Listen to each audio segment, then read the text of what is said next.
तो दोस्तों आज मैं आपको एक ऐसी कहानी सुनाऊंगा जो दुनिया के सबसे हॉन्टेड नंबर 1 डेंजरस केसेस में से एक माना जाता है। ये है द कॉन्जूरिंग 2। एक फैमिली जिसको एक डार्क स्पिरिट ने अपना शिकार बनाया था और उस केस ने एड और लॉरेन वॉरेन की जिंदगी हमेशा के लिए बदल दी थी। ईयर 1977, लंदन का एनफील्ड एरिया। पैगी हॉडसन, एक सिंगल मदर, अपने 4 बच्चों के साथ एक छोटे से हाउस में रहती थी। जिंदगी सिंपल थी उस घर में जाने से पहले, लेकिन उस घर ने सब कुछ बदल दिया था। सबसे पहले उस घर के सामान बर्तनों वगैरह ने मूव करना शुरू किया। डोर्स खुद ब खुद बंद होते और खुला करते थे और सबसे छोटी बेटी जैनेट ने फील किया कि कोई उसके साथ है। एक रात जैनेट ने अपनी मदर को बताया कि उसका बेड हिल रहा है। पहले पैगी ने इग्नोर किया, लेकिन जब उसने खुद देखा कि चेयर और फर्नीचर घर का हवा में मूव कर रहा है तो उसे ये बात नॉर्मल नहीं लगी। नेबर्स को बुलाया गया, पुलिस भी आई और पुलिस ने खुद देखा कि एक चेयर खुद ब खुद स्लाइड कर गई उनके सामने। ये सब एक न्यूज़पेपर में छप गया और पूरा एनफील्ड एरिया इस हाउंटिंग के बारे में बातचीत करने लगे। लेकिन असल खौफ उस वक्त शुरू हुआ जब जैनत के अंदर एक भूत बोलना शुरू हो गया था। उसकी वॉइस पूरी तरह बदल जाती थी, एक ओल्ड मैन की तरह।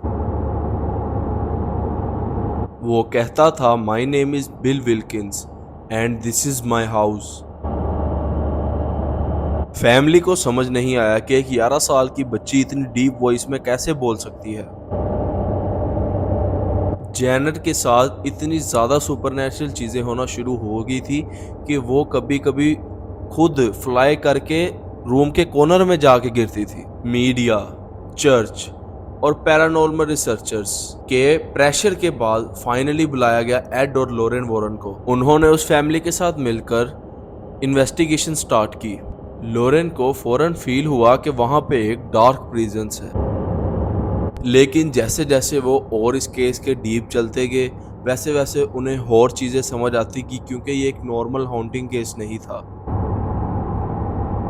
यहाँ पर इन भूत और रूहों के साथ एक शैतान भी मौजूद था जो अपना रूप एक नन के रूप में दिखाता है जिसका नाम है वलैक।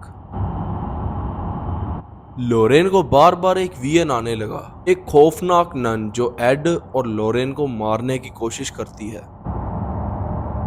केस को सॉल्व करते करते एक टाइम ऐसा आया कि एड वॉरेन खुद अपनी जान को खतरे में लेकर घुस गया। एक सीन में जैनेट के थ्रू वलैक उसे मारने ही वाला था और शैतान की सबसे बड़ी कमजोरी उसका असली नाम लेना होता है। लॉरेन ने पूरी ताकत के साथ वलैक का नाम लिया।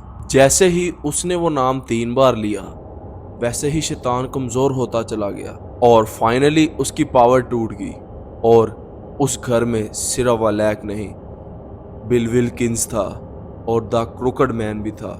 जैनेट को उसके कंट्रोल से फ्री कर दिया गया और हॉडसन फैमिली वापस अपनी नॉर्मल लाइफ में आ गई थी। लेकिन ये एक्सपीरियंस एड और लॉरेन के लिए एक नाइटमेयर बन गया था क्योंकि वलैक ने उनकी जिंदगी में परमानेंट डर छोड़ दिया था।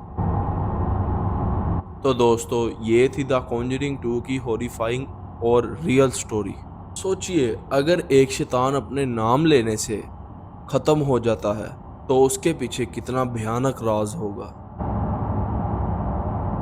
आपको क्या लगता है, ये सिर्फ रियलिटी थी या इमेजिनेशन? कमेंट्स में ज़रूर बताइएगा। और अगर आपको हॉरर मूवीज़ या ऐसे कंटेंट पसंद आते हैं तो चैनल को सब्सक्राइब करना मत भूलना और वीडियो को लाइक भी कर दे अगर वीडियो अच्छी लगी हो तो।